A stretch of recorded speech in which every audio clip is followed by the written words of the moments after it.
Isang mapagpalang araw sa ating lahat. Ako ang inyong lingkod, Elijah Paul John Valdez, at welcome sa ating daily devotions. Ang ating verse for today ay nasa Matthew chapter 45 verse 41 at verse 46. Sinasabi dito na, sasabihin din niya roon sa mga nasa kaliwa, lumayo kayo sa akin, mga isinusumpa. Doon kayo sa apoy na walang hanggan na inihanda para sa dyablo at sa kanyang mga anghel. Ang mga ito ay pupunta sa kaparusahang walang hanggan. Ngunit ang mga matuwid ay sa buhay na walang hanggan.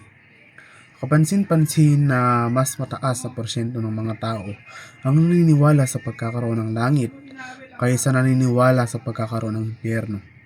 Gayunpaman, ayon sa Biblia, ang impyerno ay kasing totoo ng langit.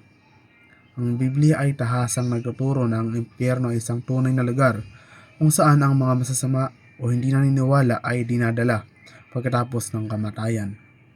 Lahat tayo ay nagkasala sa Diyos. Ang makatarungang parusa sa kasalanan ay kamatayan. Dahil ang lahat ng ating kasalanan ay sa huli ay laban sa Diyos at dahil ang Diyos ay walang hanggan na maluwalhati, ang kaparusahan para sa kasalanan ay dapat ding walang hanggan. Walang hanggang impyerno, ang ikalawang kamatayan, ang parusang natamo natin dahil sa ating kasalanan. Ang parusa sa masasama sa impyerno ay walang katapusan gaya ng kaligayahan ng mga matuwid sa langit. Si Jesus mismo ay nagpapahiwatig na ang kaparusahan sa impyerno ay walang hanggan gaya ng buhay sa langit. Ang masasama ay napapailalim magpakailanman sa puot at puot ng Diyos. Ang mga nasa impyerno ay kikilalanin ang perpektong katarungan ng Diyos at ang pagkapanginoon ni Jesucristo, ang tagapagligtas na kanilang pinanggihan. Totoo ang impyerno.